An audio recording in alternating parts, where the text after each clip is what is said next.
Gyoza.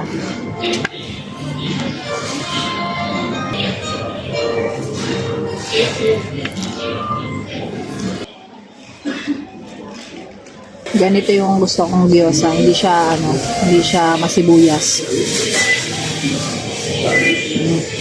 Sarap.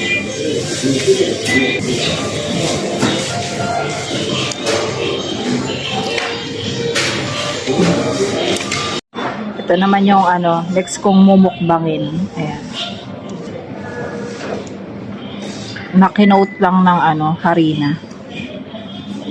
Hindi ko lang alam kung anong klaseng gulay ito.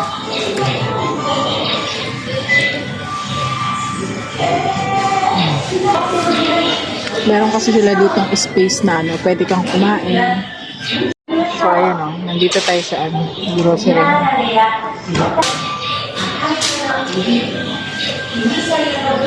Sarap.